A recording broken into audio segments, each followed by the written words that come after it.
Bueno, buenas noches para todos. Hoy desarrollaremos la clase número 4. Para eso ya compartir en la pantalla el material.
Ahí pueden ver el material.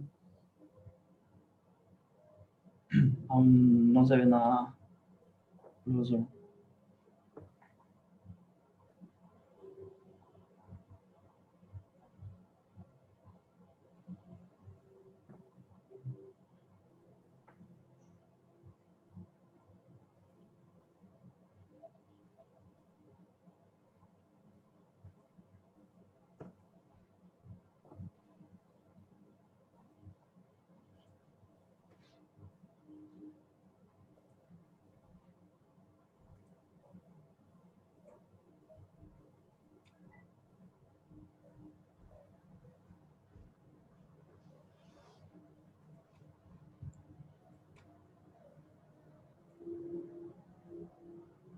Ahí. Ahí sí se ve. Bueno, la unidad 4. Empezaremos con ¿qué es el ingreso? Se denomina ingreso al incremento de los recursos económicos que presenta una organización, una persona o un sistema contable y que constituye un aumento del patrimonio neto de los mismos. Este término se emplea con significados técnicos similares en distintos ámbitos del quehacer económico administrativo. Por ejemplo, el total que una empresa recibe por la venta de sus productos se llama ingreso, pero también el total de las rentas recibidas por los ciudadanos de una nación se llama igual. Dependiendo del sentido específico, el ingreso puede ser una variable considerada a la hora de medir el desempeño económico y financiero o bien a la hora de diseñar planes contables y administrativos. Los tipos de ingresos. El ingreso puede clasificarse en distintas categorías, como son ingresos públicos, son aquellos que recibe el Estado o su distinta dependencia a partir de los impuestos y otros mecanismos de recaudación. Los ingresos privados son los que atañen a la empresa privada o los grupos privados tengan o no fines de lucro. Los ingresos ordinarios son aquellos que se obtienen de manera consuetudinaria, es decir, habitual, como son los salarios y pagos regulares. Los ingresos extraordinarios son aquellos que provienen de eventos o acontecimientos imprevistos o inesperados, como la emisión de bonos de un gobierno o ganarse la lotería. Ingresos totales es la sumatoria de lo percibido por una organización o una empresa por motivo de su actividad comercial regular, es decir, al vender todos sus productos o servicios. El ingreso marginal en microeconomía se llama así al incremento de la venta total de un sector cuando se posiciona una unidad más de lo esperado. Ingreso medio es un indicador obtenido del promedio de los productos vendidos, es decir, el ingreso total entre el total de unidades vendidas. ¿Qué es el ingreso en contabilidad? La contabilidad empresarial contempla el ingreso como el aumento del patrimonio neto de una empresa, ya sea debido al aumento de valor de sus activos, aumento de las ganancias, por ejemplo, o por la disminución de sus pasivos, como ser el vencimiento de una deuda. En dicho cálculo no se contemplan las aportaciones de socios y propietarios. Sin embargo, ya que éstas deberán retornar eventualmente a mano de los inversores. Usualmente se distingue entre los ingresos por venta de bienes o por prestación de servicios. Sin embargo, sean o no monetarios, los ingresos se enmarcan en el mismo cálculo de consumo y ganancia. ¿Qué son los egresos? El egreso proviene del latín egresus. Se entiende por egresos todas aquellas salidas o las partidas de descargo. Este verbo hace mención a salir de alguna parte. Por ejemplo, los egresos de más de un centenar de personas desde este aeropuerto. El concepto de egresos se encuentra muy asociado a la contabilidad. Se denomina egresos a la salida de dinero de una empresa, mientras que los ingresos permiten hacer referencia al dinero que entra. Los egresos aluden a los gastos y a las inversiones, mientras el gasto aumenta las pérdidas o disminuye el beneficio. El gasto supone un desembolso financiero, ya sea movimiento de caja o bancario. El pago de un servicio, por ejemplo, de conexión a Internet, el alquiler de un local comercial, son algunos de los gastos habituales que forman parte de los egresos de las empresas. Las inversiones y los costos, por su parte, también supone el egreso de dinero. No obstante, se trata de desembolsos que se hacen con el fin de obtener ingresos en el futuro. Al comprar una materia prima, una compañía realiza un gasto, pero al transformar dicha materia se convierte en un producto terminado que generará ingresos con su venta. La lógica empresarial implica que estos ingresos deben superar los egresos para obtener rentabilidad.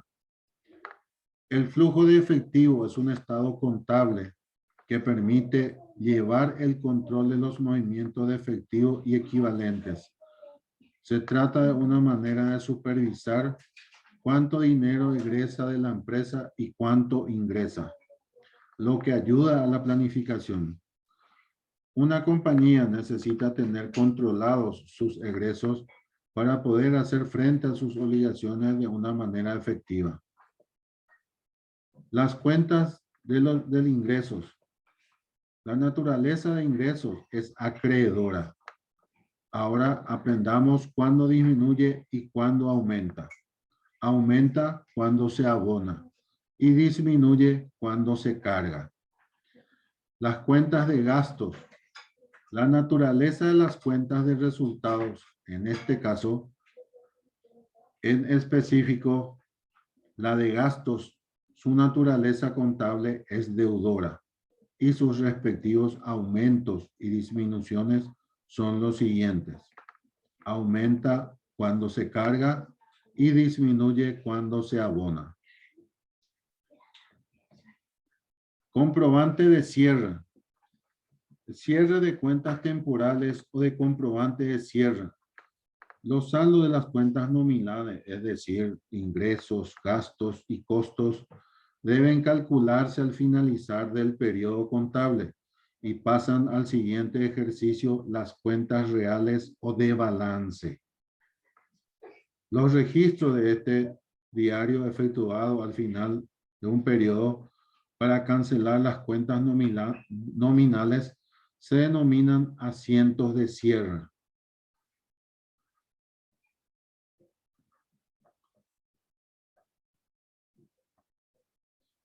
¿Qué es un balance de comprobación posterior al cierre?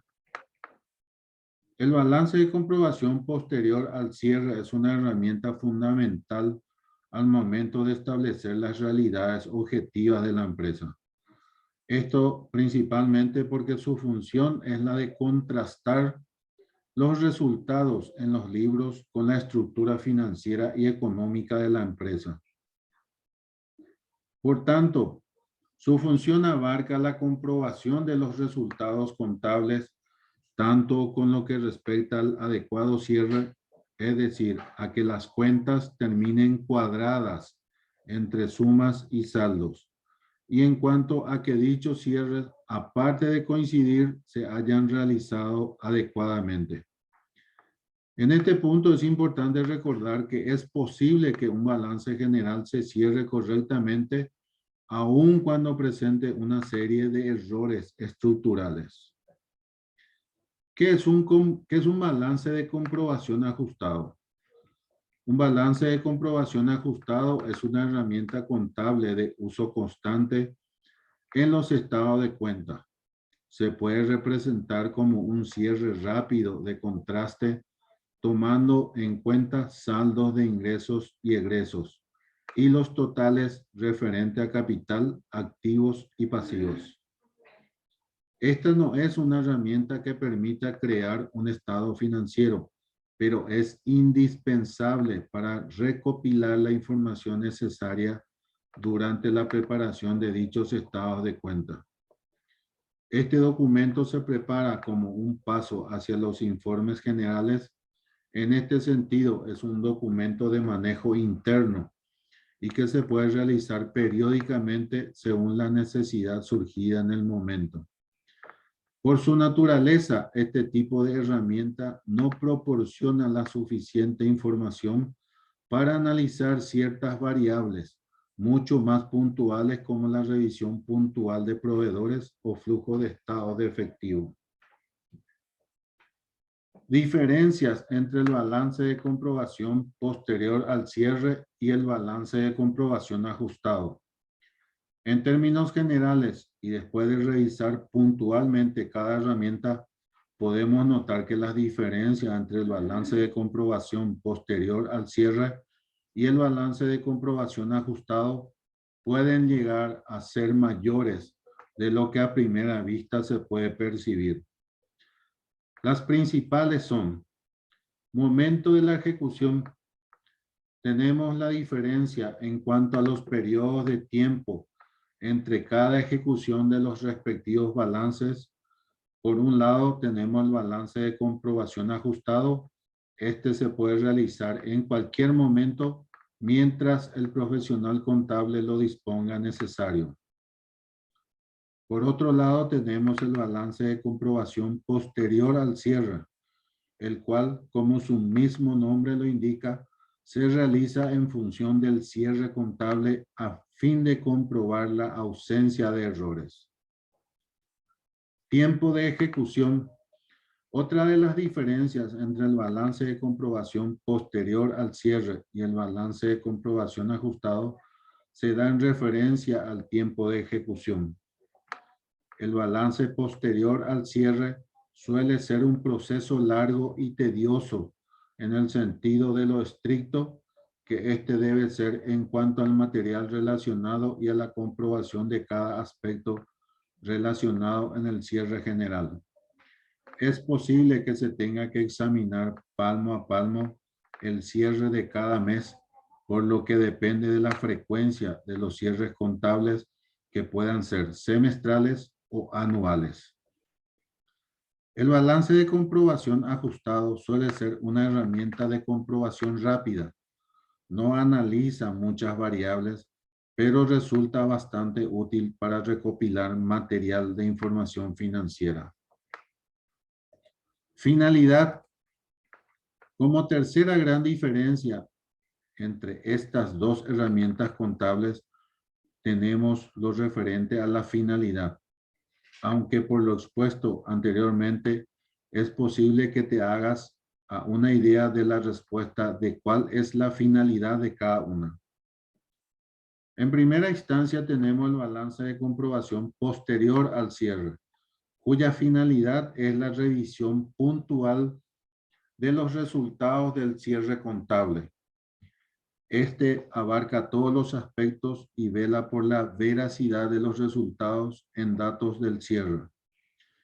Por otro lado, tenemos el balance de comprobación ajustado, cuya finalidad es lograr una revisión rápida de aspectos puntuales con respecto a los estados financieros a fin de recolectar indicadores que sirvan de piso para la posterior planeación y ejecución de los balances ejecutivos y financieros generales. Esperamos que la diferencia entre estos dos conceptos haya quedado clara para que puedas aprovecharlo mejor dentro de tu empresa de acuerdo a tus necesidades. ¿Qué es el estado de resultados y cuáles son sus objetivos?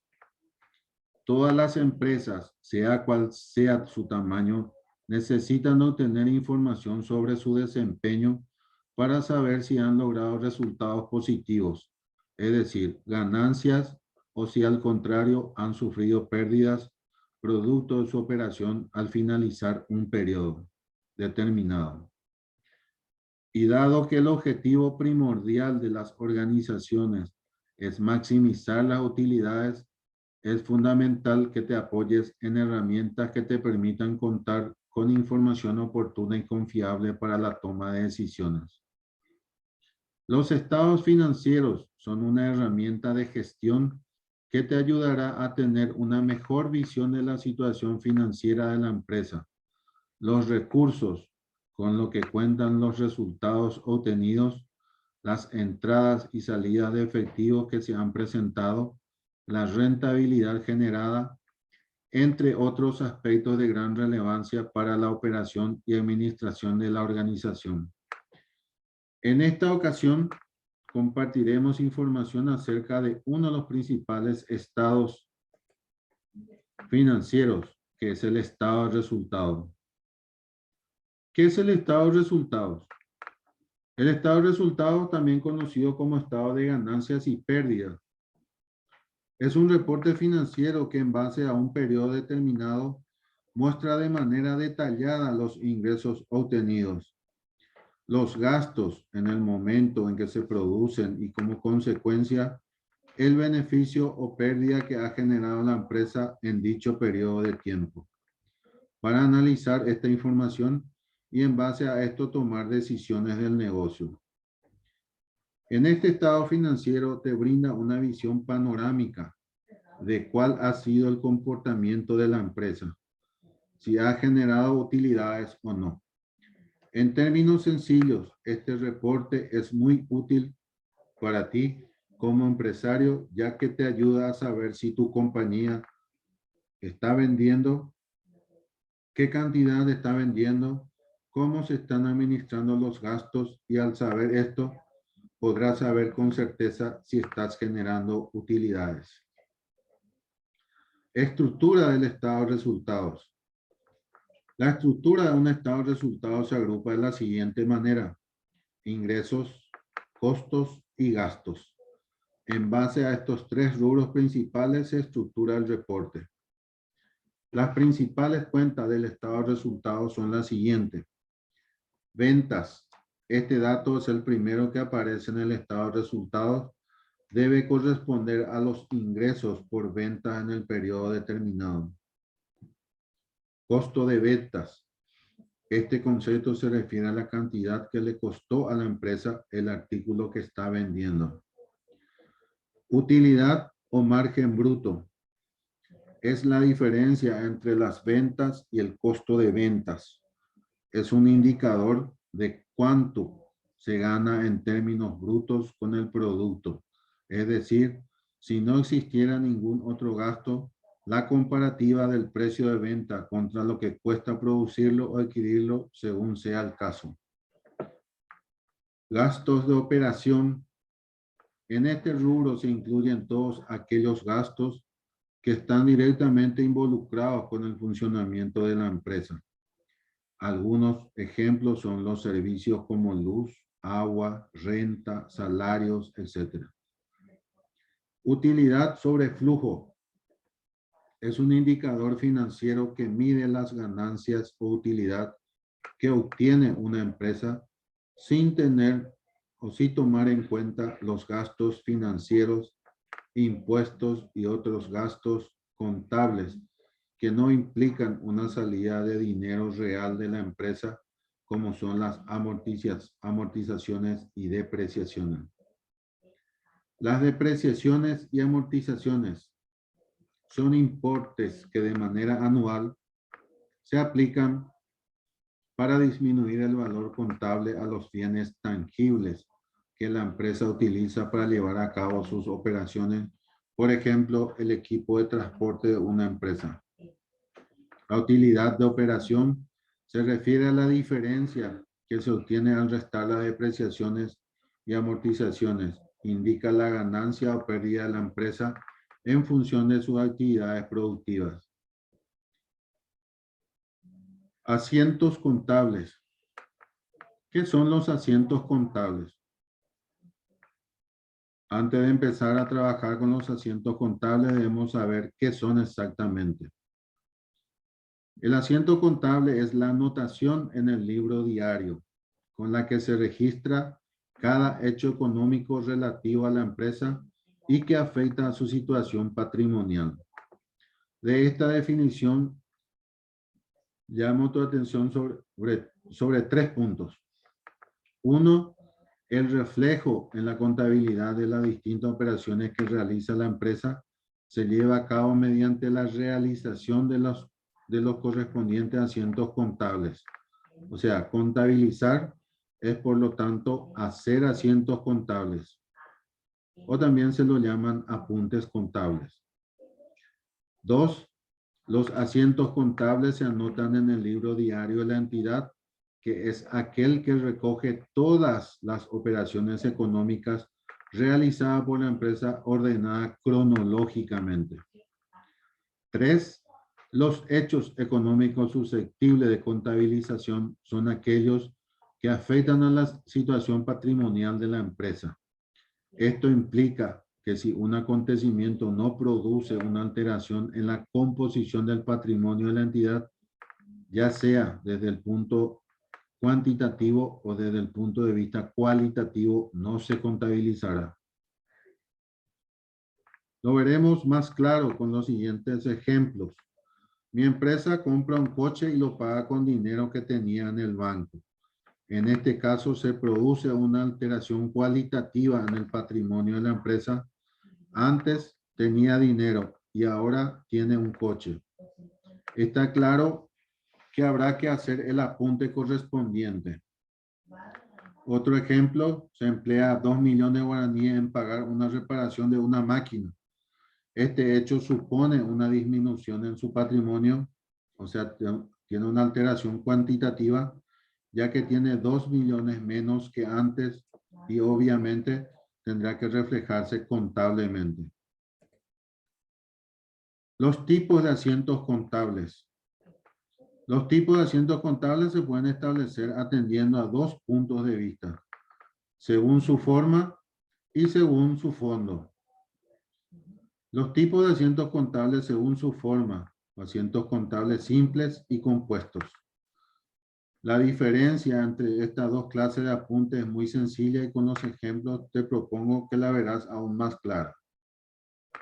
Asientos contables simples son aquellos en los que solo intervienen 2 cuentas contables, una en el debe y otra en el haber. Asientos contables compuestos son aquellos en los que intervienen más de una cuenta contable en el debe, en el haber o en ambos. Acá en el ejemplo de asiento contable simple tenemos: el banco me cobra 30.000 guaraníes de comisiones bancarias, que es servicios bancarios similares 30.000 a bancos 30.000. Ese es ejemplo de asiento contable simple. Luego tenemos el ejemplo de asiento contable compuesto, en donde ya tenemos servicios bancarios similares 30.000, otros gastos financieros por 25.000 y sale banco por 55.000. Acá se utiliza dos cuentas. Este es el ejemplo del asiento contable compuesto. Se trata de un asiento contable compuesto porque contiene dos cuentas contables diferentes en el debe. Tipos de asientos contables según su fondo. La mayoría de los autores coinciden en que atendiendo al fondo se pueden establecer los siguientes tipos de asientos. El asiento de apertura es aquel con el que se inicia la contabilidad del ejercicio cuando la empresa ya venía desarrollando su actividad en el año anterior. En él aparecen todas las cuentas contables con el saldo con el que se cerraron al finalizar el ejercicio previo. Tenemos los asientos contables operativos. Son los que se utilizan para contabilizar las operaciones que realiza la empresa en el desarrollo de su actividad. Tenemos los asientos contables de ajustes. Se llaman así a una serie de asientos que se realizan al final del año y que son propios de las operaciones de cierre del ejercicio.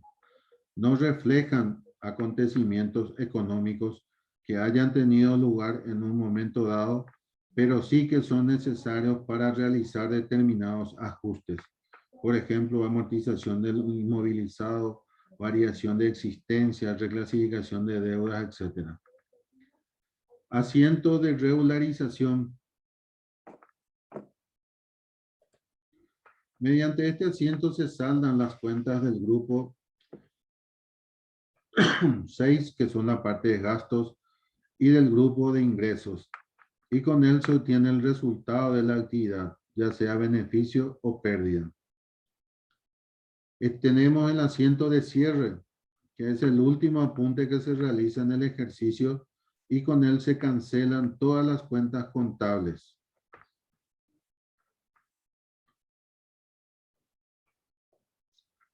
El debe y el haber. Si sigues los pasos que contiene el artículo que te he mencionado en el punto anterior, vas a aprender a hacer asientos contables y que no te quepa duda, y mientras más practiques, antes dominarás la materia.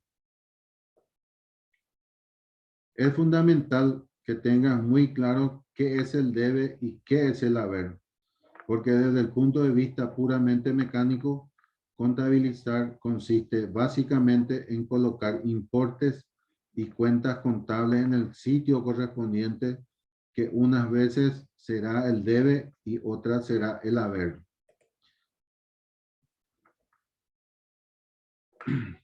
Es lógico pensar que tienes algunos conocimientos básicos de contabilidad, pero prefiero no darlo por hecho. Y por si te puede ser de utilidad, ten presente que el debe está en la parte izquierda. El haber está en la parte derecha. Son términos con un origen etimológico que se remonta a la Edad Media, pero a los efectos que nos ocupan ahora no viene al caso explicarlo. Lo importante es que retengan estas dos ideas.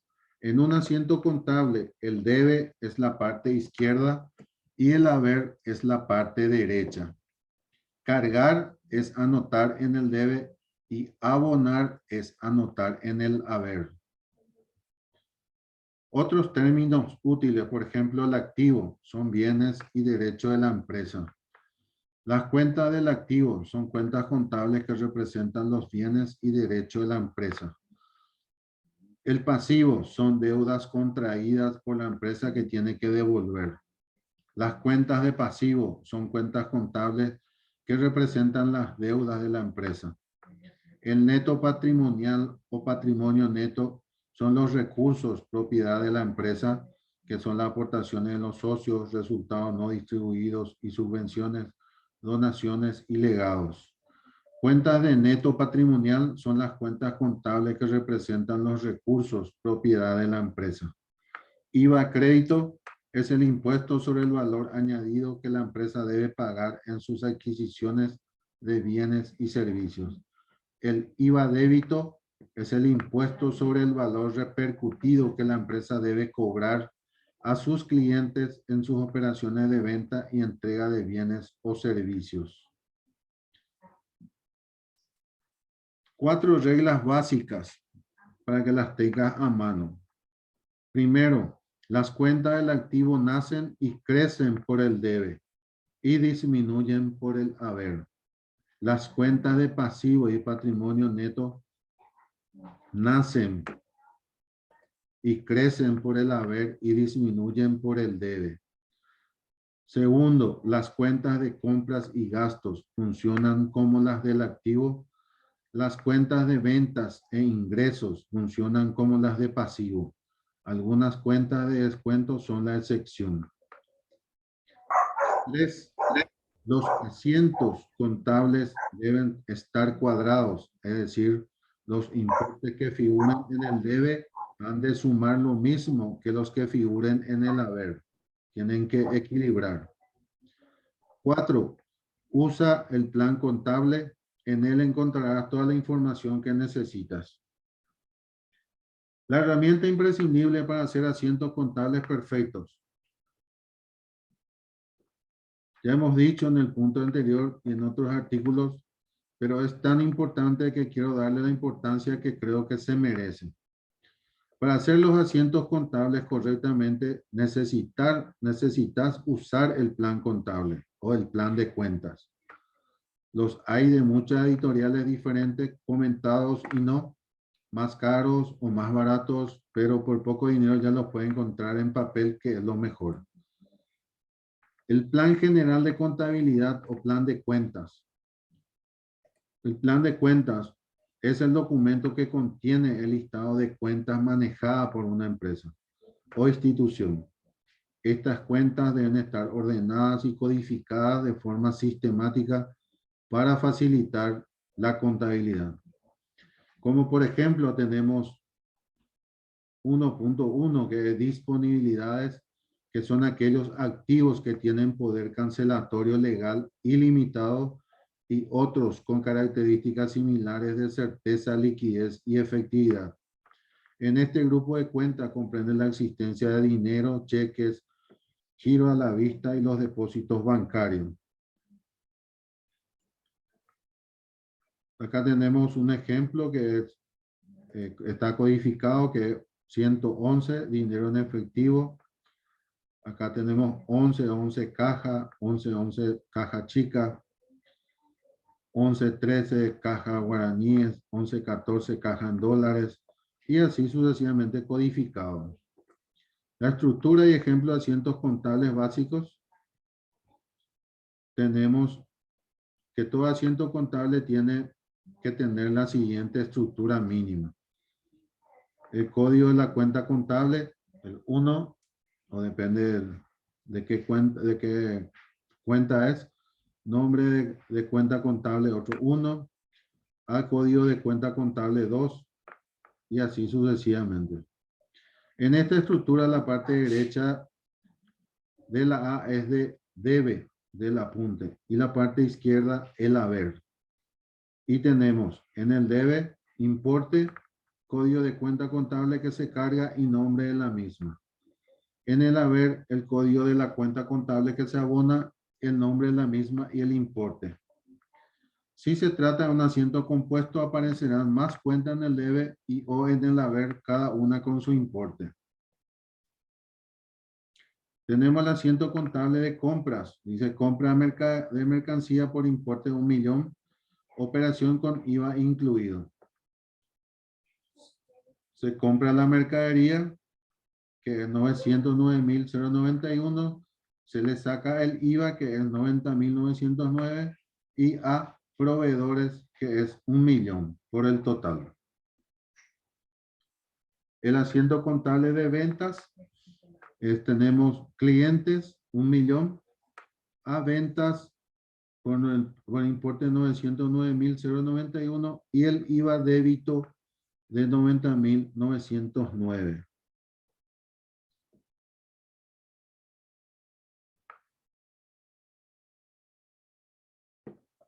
¿Alguna pregunta?